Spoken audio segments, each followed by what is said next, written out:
Oh my God. Oh, Johnny. Johnny.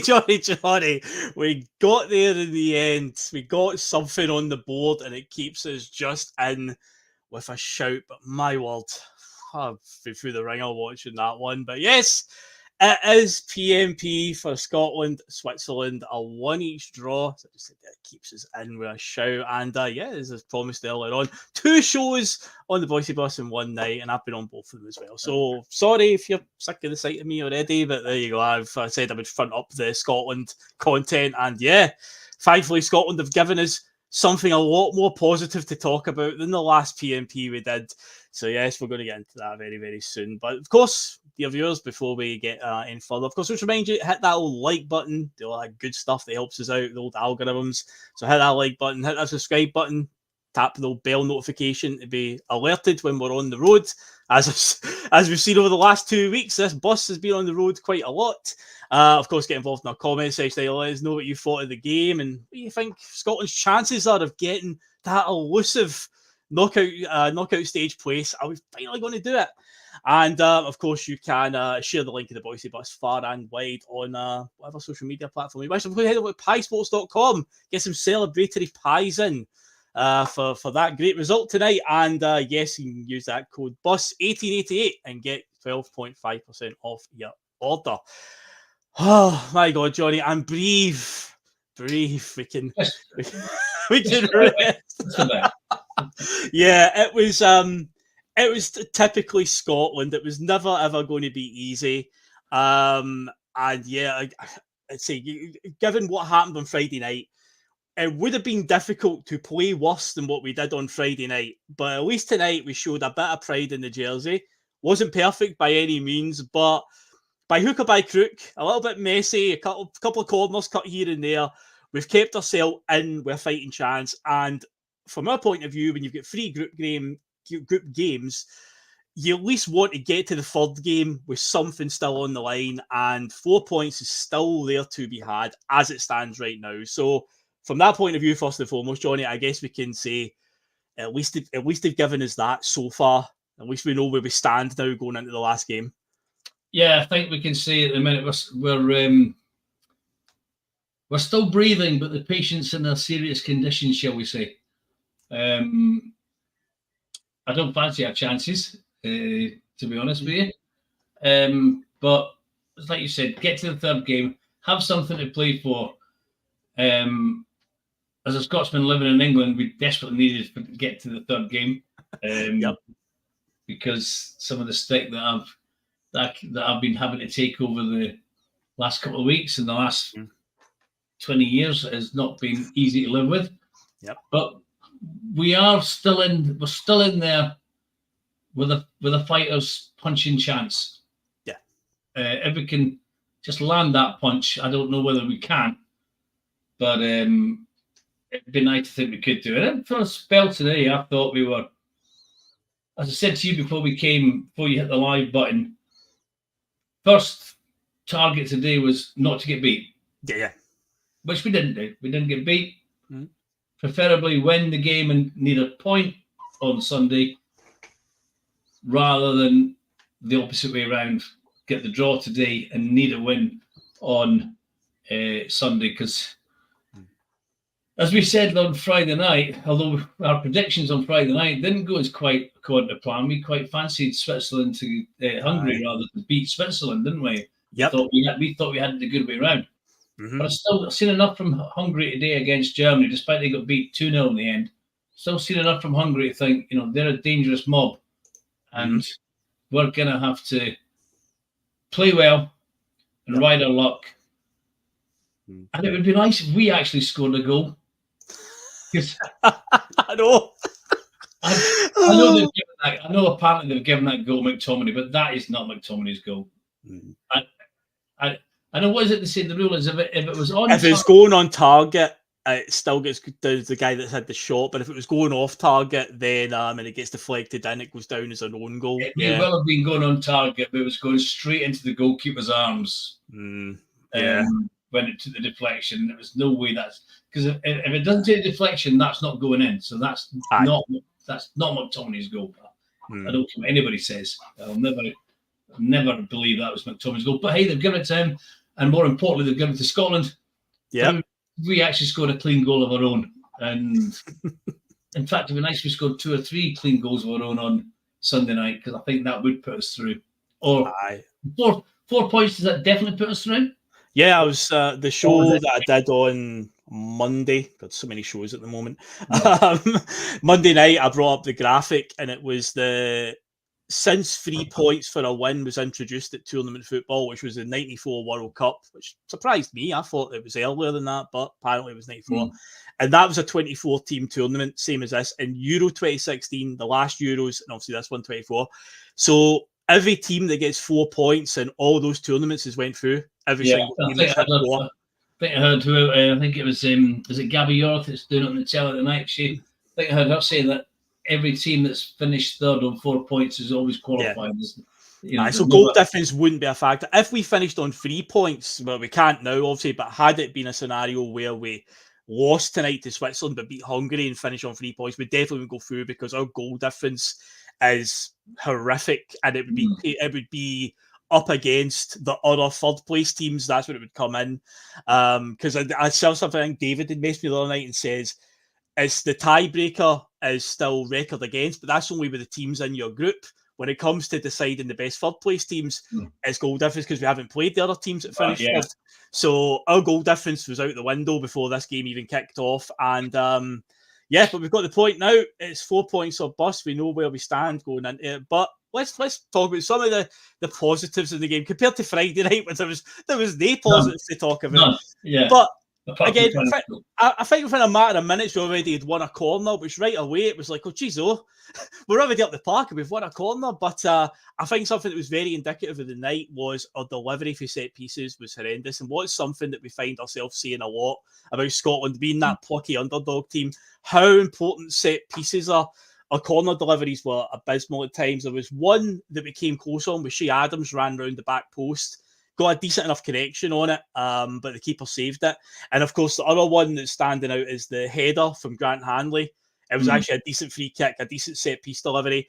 Grant Hanley, the back post, and it's like it was actually probably easier what's the expression, harder to miss than it is to. He's inside the 6-yard box, clean header, and he sort of manages to scuff it. It comes off the post, and they just scramble it away. But overall, our corner delivery, if again going into the Hungary game, we're going to need that to be on point. But it was at least encouraging, Johnny, to at least be up the other end and getting some corners for a change, because that after Friday, anything was better than that. It did make a nice change. I don't know what the actual stats were for the game against Germany, that how much time we spent in their half and how many touches we had in their penalty box. I've got no idea what they are, but I would imagine that it wasn't too difficult to count for whoever was in charge of counting that aspect of things. So at least tonight, like you said, we could see their goalkeeper on the screen a bit more often than we've seen the German keeper on Friday night. Was it? Was it Friday? Friday. Friday. So there was a positive on that front. We were actually going forward and not continually on the retreat. Yeah, it was, and of course we did take the lead, and so it was I agree it should go down as an own goal, but obviously McTominay gets there. But it was set up by, and I hope Graham Souness can hear this, it was set up by the Celtic captain, as he liked to refer to him as. Yes, apparently he forgot his name as well.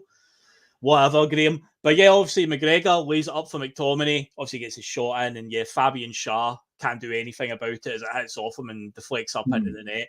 Guess when you call him Fabian McSchär now, is Antonio McRudiger the other night as well, because apparently, amazing stat, everybody that has scored a goal for Scotland at the Euros has always had a Mick in their name. It's McStay, McClare, there's another one at Euro 92. I can't remember who it was, but McCoist at 96, Callum McGregor at Euro 2020. And the 2 goals that we've had so far are own goals. But if we want to give one to McTominay, that's another Mick. But apparently every single goal scorer. So what do you call him, Mick Schär? I'm trying to think. I heard that on the radio the other day when I was driving home, and I think I can't think who they said it was now. McClare and McStay definitely scored against Russia. Oh, well, they were under a different name at that point because the Soviet Union was breaking up. But I can't remember it. It's quite an incredible stat, but yeah, every goal scorer for Scotland, actually in a Scotland shirt, is a mix something. But yeah, Shark could do everything. But of course, you're thinking, okay, that's great. But then within a few minutes, you've just got that ominous feeling because the first thing I think within just after scoring, we're giving away needless corners. There was one that I think was it. Oh, they were terrible though. Is that the 2 pass backs? Jack Henry wanted to, I think he tried to knock one back to and Kieran Tierney was the second one. Yeah, and I think Ralston maybe as well. Yeah, and it was just like we're giving away all these needless costs. So it was like the ominous that the clouds were gathering already, and you knew that if Switzerland are going to get back into this here, it's not going to be because they've done brilliant, they've cut us apart. It's because we're going to do something really, really stupid. And sadly, that is exactly what happened because one of our boys, because the show, the title of this series, Boys on Tour, Anthony Ralston, oh boy. Obviously, the ball is a wee triangle play. Is it Gilmore and McGinn plays it back to him? He doesn't look up. He just instinct kicks in. He goes to pass it back to, because I know playing under Brendan at Celtic, there's a lot of passing back and a lot of passing it across the back line.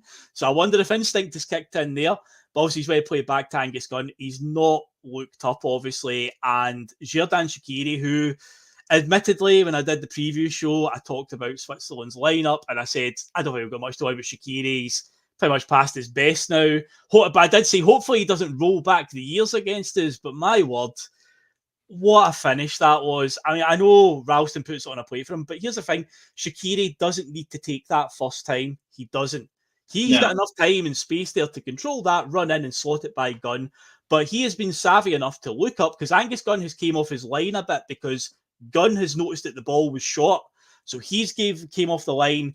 Shaqiri's been quick to realise that. And he's hit it absolutely perfectly. And we actually see the replay of it up close. It is the postage stamp stuff. Oh. It is just within inches of the upright. And he couldn't hit it any sweeter. But yeah, as I said, you knew after we took the lead, giving away silly set pieces, you're like, we're going to do something really daft here to let them back into it. And sadly, Tony Ralston is going to have to carry the can for it. Well, he is going to have to carry the can for it, but I think I put in our group chat Shakira, as I call him, because that's what that's what my mate used to call him when he played at Liverpool. He used to call him Shakira, but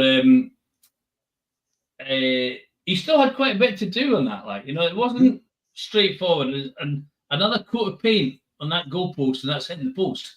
Like you said, it was that well placed. It was a sensational goal. I thought the position of it, the bend in it, when you see this sort of the action replay of it from behind him, and you see it, you just think, stunning goal. You can't take anything away from that. Yeah, the build up to it, the pass from Ralston.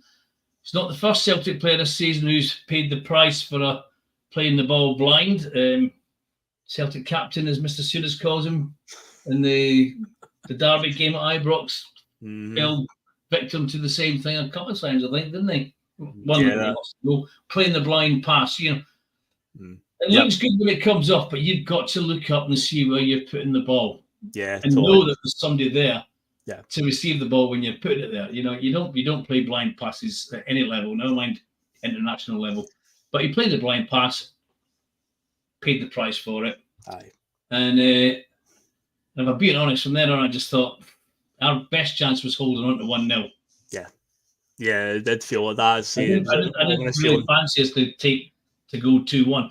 Although we did, in fairness, have some chances later on in the second half. But when that ball went in, that's when my hopes were dashed, if you want to put it that way, Well, Switzerland did have the ball in the net a couple more times during the game. In fact, there was one not long after they did get back into it where Angus Gunn was completely lost at sea. The boy ends up taking root and putting the net, but it was flagged offside, or VAR deemed it offside, which it was. It was a bit of again, from a needless corner, giving it away, a bit of a scramble in the box, and just falls to the boy and he puts it in. But in terms of just on the Ralston thing and that, obviously, as I said, instinct may just have kicked in because he does. That's how Celtic play as well. We play a lot of back passes to the goalkeeper, a lot of passes across the box. But also, I think in Scotland's system as well, we're a very defensive-minded team. And when you actually look at the scenario he found himself in when the ball came back to him, there isn't really a Swiss player putting him under any pressure. But he could have maybe tried to move the ball forward. I don't know if it's a thing that Stevie Clark told him to just play it safe, because I'd like to think that Stevie Clark still went in with the mindset today that, let's play to win. Don't play for the draw, But yeah, it's like, don't take any stupid risks. But I just feel like maybe I know it's easy to say now with hindsight being 2020 and all that, but to me in that scenario, I mean, what's wrong with just lumping it forward? It gets it away from our half. I know it might just give them the ball back instantly, but I suppose it's easy to say now, knowing what happened within seconds of him passing that ball. But yeah, it was postage stamp stuff when you see it, and the finish from Shaqiri. And yeah, you get punished at this level. You make a mistake of that. We've seen it enough times with Celtic in the Champions League. You make one little tiny mistake, and that's the type of stuff that happens to you. And even though Switzerland aren't a spectacular team by any means, they still evidently have the players. One who I claimed we didn't need to worry about as well. But hey, I got that wrong. But yeah, thing is though, Phil, when you play for a draw, you tend to get beat. True. So you shouldn't be playing for draws anyway. Not when you need 4 points. 2 draws no good to us. Yeah. So you've got to win one of the 2 games. So let's go out. The mindset should have been, let's go out and win the first game, and then it takes not all the pressure off you for the second game, but it releases some of the pressure, because we're only looking for a point. Whereas now we need 3 points, and I'm going to say right here and now, I don't really fancy our chances. Hope I'm wrong, but I don't fancy our chances. Yeah, well, obviously we'll talk about the Hungary game because I think there is a dynamic there that might play a part. But again, we'll touch on that as before the end of the show. But in terms of like the rest of the performances, Switzerland obviously gave us some trouble. They did have the ball in the net a couple of times, and it did get flagged offside or VAR intervened. But Scotland did have their chances. They did. There were moments there. But again, it was just little silly things, and the final ball here and there were some frantic moments as the game sort of went on. It was starting to get a bit stretched, and you could see, we were picking up the ball, but then we just couldn't find a man in the final third. You're just like, all you got to do is just find somebody in a blue shirt. So you just find somebody in a dark blue shirt, but they were just like rushing their decisions and crossing it in, and then it comes to there was a few deep crosses we put in for the left, and Ralston would come up the right hand side and win it. And instead of like trying to drive the ball across the goal, he would kind of like just play it back the way to somebody on the edge of the box, rather than try and force your way into the box, try and force a chance here. But yeah, there were chances for us, and I say it's a lot more encouraging than what we saw on Friday night. But one of the big talking points, and I don't know if this is going to play into our favour, because obviously Kieran Tierney is a top class player, right? No doubt about it. And obviously so is Andy Robertson, and both of them are left backs. And Steve Clark's got this issue of 2 of what you could deem top class players all play the same position, and it's a very niche position to play. How do I get them into the same system? And obviously he adopts this 5 at the back. Kieran Tierney slots in as a centre back, which he can do. He's proved that he can do it.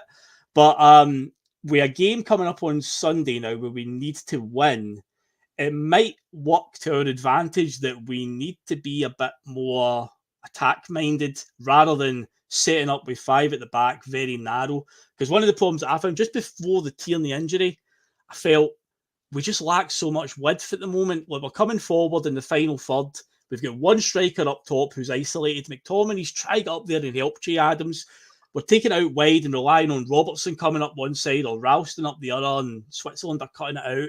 And I felt like at the time, we need maybe a wee change of shape here. But then Kieran Tierney got injured, and I did think maybe, just maybe, this will be the catalyst for the change in shape. And Stevie Clark instantly just brought on Scott McKenna, kept the same one. And again, with hindsight, 2020, you can understand, because Steve Clark's point of view is, well, a point is still fine with us. I'd rather get that than do something daft, and then we throw it away. But obviously now it is gung-ho for Hungary. We have to get 3 points to have a chance of going through. So I wonder how this is going to force his hand. Is he going to stick to 5 at the back? Is he still going to have that cautious approach? Because there's going to come a point in the game where we're going to have to throw a bit of caution to the wind. If we fall behind in the game, it's going to have to be, well, now we've got to go for it. Or if it's 0-0 going late on in the game, again, it's going to be, we've got to change it now. So it puts Stevie Clark in an interesting position for Sunday with the Kieran Tierney injury, which, let's be honest, it's not just ended this tournament. I think he could be out for a little while. It's looking like an ACL injury they're talking. Yeah, I actually missed that because I'd gone to the toilet and when I come back into the living room, he was getting stretched off. I never seen actually. So what happened? What exactly happened there? So Switzerland, it was like a ball forward from the left-hand side at a long ball. The striker won a knock on it. This boy got goal side, not goal side. Tierney was still goal side of him and was tracking the run. And the boy goes for a shot, and as he does, Tierney sort of like twists his knee or whatever he does. He basically goes down right away. But the shot just skims by the post, like it's inches by. But Tierney's in distress on the ground right away, like waving to the bench, and you knew, oh, this is over. This is over right away. So is it his knee? I've seen a couple in the comments saying it's an ACL injury, so it looks it's looking bad. So it's not just out of the tournament. It's out for a bit longer than that by the looks of it. Could be a good few months there. Pretty much all the next season then, couldn't it? Could be. I mean, it could be. That's the thing. And Arsenal are quite keen to get rid of him, and they can't now because nobody's going to buy him if he's crocked for months on end. So, yeah, that's a bad. In terms of the back line and your Stevie Clark, it's like, do I change it and go for more width up front, or do I stick with the 5? Because obviously he brought on Scott McKenna and just kept the same shape. But I think now might be the chance that the time to full caution to the wind from the off on Sunday. I think so. So who do you think he's going to go up front now? Do you think he'll put Shankland on from the start?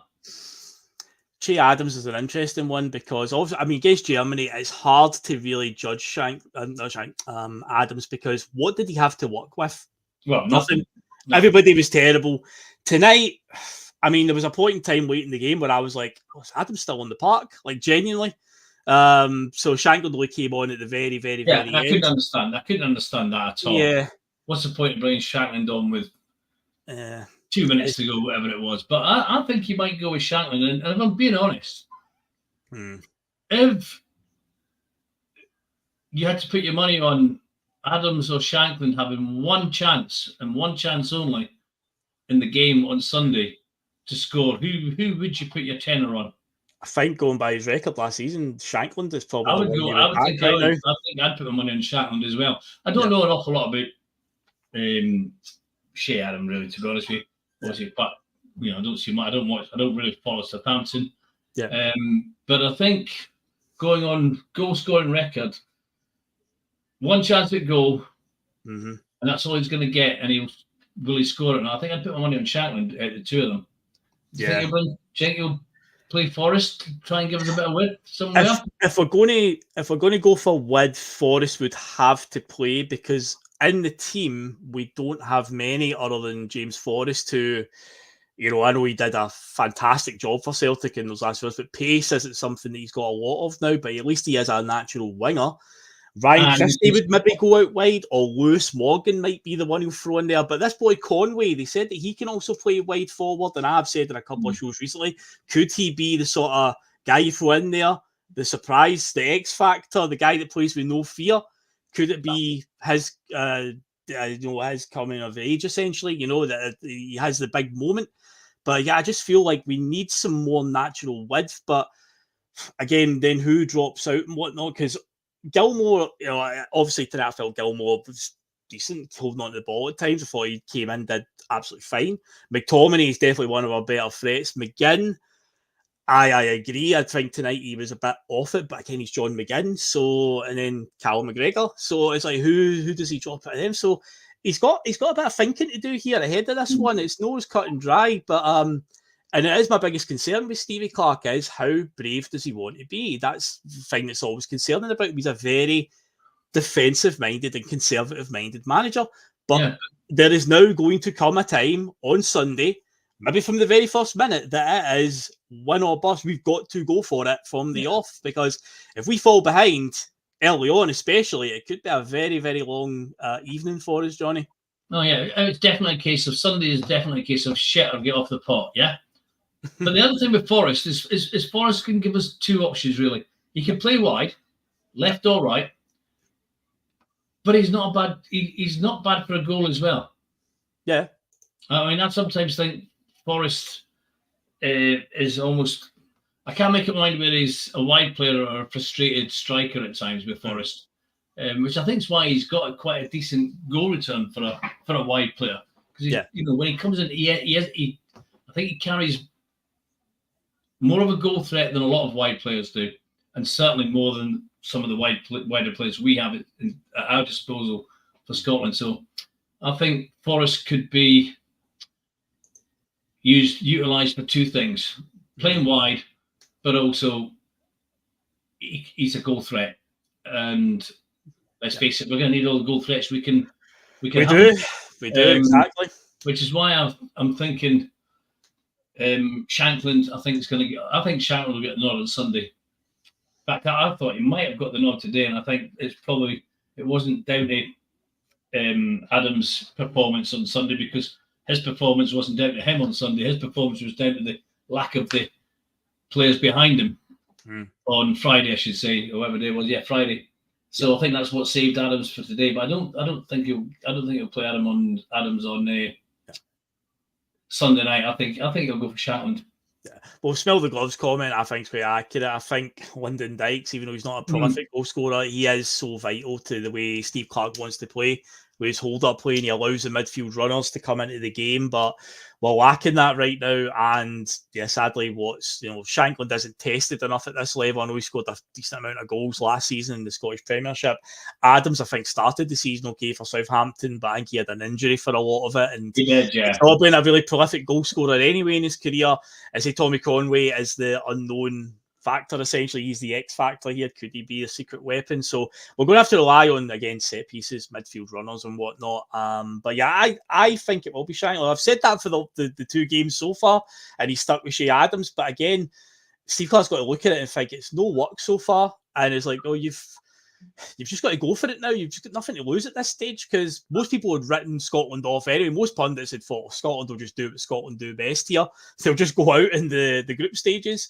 But it's obviously now there for him to go and get it. But there was a comment earlier on, and I thought, I'll need to bring up. Thomas Burns has said, no one else will beat Hungary and go out on goal difference. I did say the other night, I am mentally preparing myself for Scotland to somehow get 4 points, but become the first team to not actually qualify with 4 points, because you just know that would be the most Scottish thing that we could do. It just would. It just be very, very typical of us.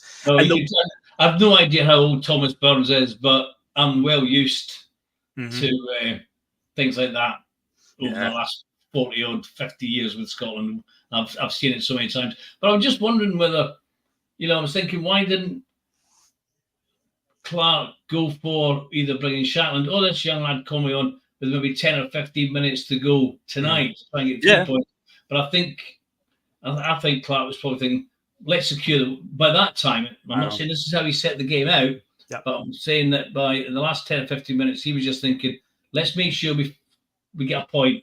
We'll go for the 3 on Sunday, because I think he was, and like the rest of us, he'd be desperate to make sure he got to Sunday with something to play for, and not a dead rubber.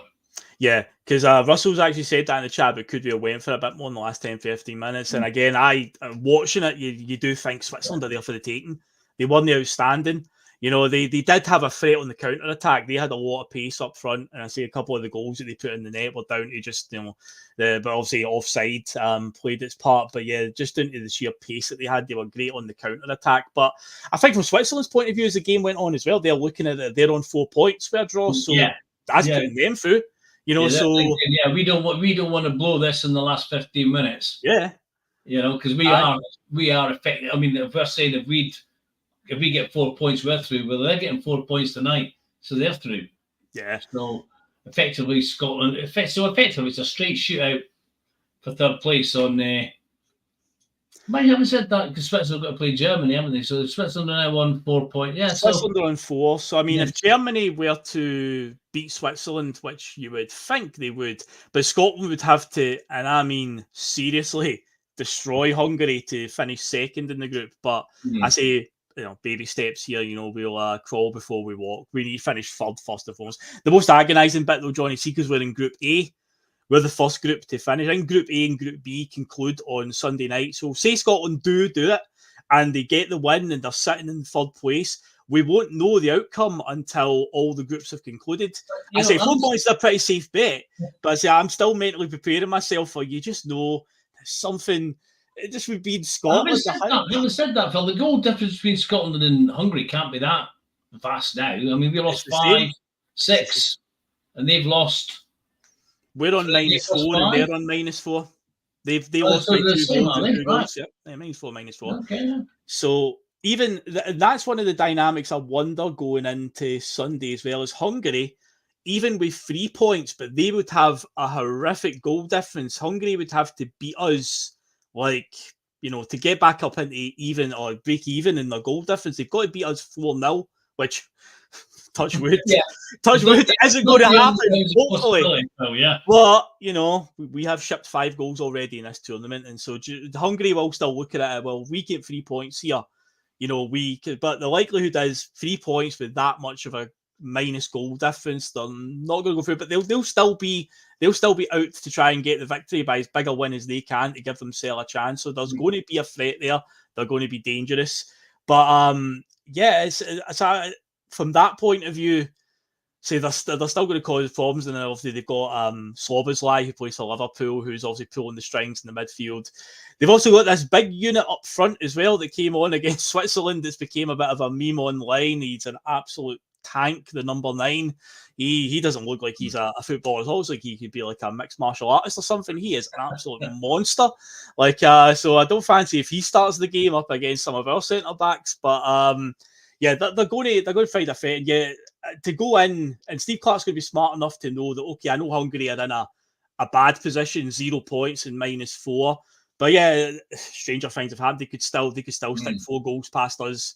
Johnny, if we start the game wrong with the wrong mindset, it could be like Friday night again, where you're a goal down inside 10 minutes, and then suddenly the roof just caves in and the players' heads go down. And actually, do you know what? Russell's spot on. Morocco 1998 vibes. Morocco beating us 3-0 in the last group game in France 98.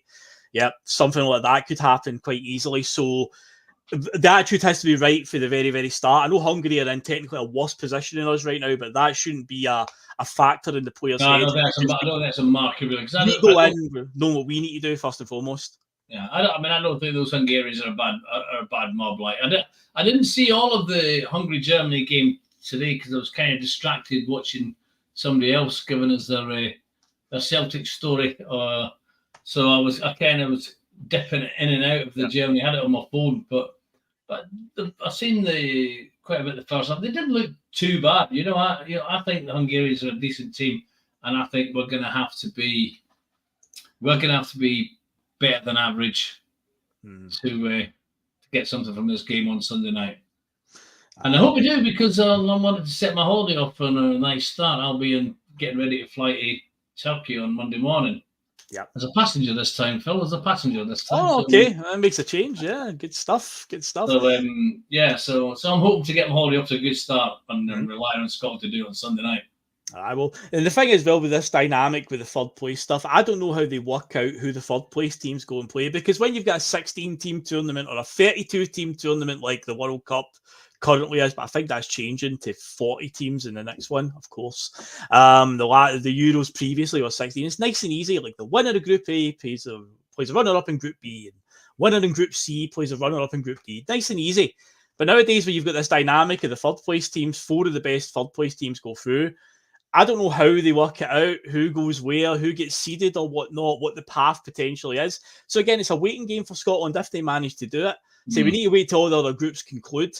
And then it's a case, I don't know if it's they rank the teams and who had the best record, and then say, okay, the one that had the best record is the seeded one, so they'll play the weakest of the second place teams that went through, or something like that. I don't know how exactly they put it all together. But it's going to be a nervous waiting game if they pull through. But at the same time, it'll be an exciting one because, as I said at the top of the show, Johnny, I was feared that tonight it would be a loss. It would be effectively the first team eliminated. which would be very typically Scotland. Mm-hmm. But it gives you an interest now. You're going into the last game. Similar vibes to the last Euros in 2021, where we lost the first game, underwhelmed against the Czech Republic. We then got a point against England, which set us up going into the last game. And it just gives you that interest, that wee buzz. I appreciate it could easily all end in tears. I've been there enough times with the Scotland national team. But it just gives you a wee bit of excitement. And I just hope to God that this is finally the time that they make history. It would be nice. I had them share the telly alone. We've only actually won 7 tournament level games in our history. Is that correct? Sounds about right. Yeah. I'm sure that's what they said on the telly when I was during the commentary. And it would be just a little history lesson. I remember when we qualified for the first time for a World Cup tournament in 1974 for the first time in however many years it was when we beat Czechoslovakia at Hampden Park way back in 1974, and that was a breakthrough moment, getting through to a cup to final. And I would just love to have another breakthrough moment on Sunday night. Don't care how it happens, whether it be a last-minute penalty, a last-minute own goal. Like I said earlier on, it would be nice if we've actually scored one of our own goals before it, but I don't care how we do it. Just get through to the next round, and then we can worry about what happens after that. Once we've done it, just get it done, lads. Get it done. It's do or die. Could you imagine if Scotland qualified and all the goals that they score are all ones that deflected in off opposition players? Could you imagine that? Again, Tommy finds it would be such a Scottish thing to do. That would be every single goal that we score. We win 1-0 against Hungary, and that is enough to take us through. And it was a deflected goal again. Rudiger puts it in his own net. Shard deflects one in his net, and then a Hungarian player deflects one in. That would just be a hilarious stat. I would love that. I would actually relish that. The quiz question. Name the team who qualified for the second actual goal. And didn't actually score a goal. AGS says the top scorer is own goal. Yes, as I say earlier on, Mick Shard and Mick Rudiger at the moment are the joint top scorers in the Euros for us in our history. But yeah, I say it was a positive enough result. We've got the point on the board that gives us something to look forward to. So it now means as well that I'm not doing any dead rubber Scotland shows, because again, from my point of view, I sort of took the initiative a few weeks ago by announcing I'm going to do some Scotland related content, and I was worried, but I was like, I hope to God by the time we get to the preview show for the Hungary game, which I'll do on Friday night, and then we'll do P.M.P on Sunday after the Hungary game. I was just hoping, I hope it's not a dead rubber and I'm just basically talking about a glorified friendly. But no, they've gave us something to look forward to now. So we'll do a wee deep dive into our opponents on Friday night, what we can expect from them. Looking at their 2 performances so far, I'll take a wee look at their lineup, who's the danger men. Obviously, that big unit up front, he looks like a danger. And yeah, we'll do all that on Friday night. I'll see if I can get a hold of Liam, because yeah, his WhatsApp appears to have been hacked or something like that. So trying to get a hold of the Punk Duck Warlord at the moment is a bit tough, but I'll see if he's on Friday night or whatever. And yeah, Sunday night we'll do a P.M.P. Hopefully, it's not the last P.M.P. of the Euros for Scotland, but well, one step at a time. We'll wait and see. So yeah, we're just about at 40 minutes, guys. So thanks for tuning in to this late hour. We're never going to go on for over an hour anyway with this one. We'll just come on really quickly to give an initial post-match reaction. But yeah, Friday night we'll be back on for a preview for the Hungary game. Tomorrow night, Thursday, yes, it'll be TNF, and yeah, so busy nights. That's 2 weeks in a row we've managed to do shows every night of the week, and even tonight we've done 2 shows in the same night. So so if you're new to the channel and you want to keep us on your life a bit longer, hit that bell notification and the subscribe button. You'll see that we are on the road quite a lot right now. As I think we're the hardest working pod in Podland, aren't we? At the moment, we really are. I mean, who said that pre-season was dry content? We seem to be churning it out right now, left, right, and centre. So yeah, hit that old subscribe button and you'll keep up to date when the bus is on the road. But yeah, until then, enjoy the rest of your night, folks, and enjoy yourselves up until Sunday when it'll be time to hide behind the couch again. You know that Scotland are going to put us through the ringer, but you know what? It'll all be worth it. I think it will all be worth it in the end, but we'll talk about it more on Friday night. Johnny, thanks for jumping on again with me. You're welcome, mate. Lifesaver. And yeah, enjoy your holiday as well, Johnny. Enjoy it, mate. Sure will. And yeah, thanks folks for watching, and we shall catch you later.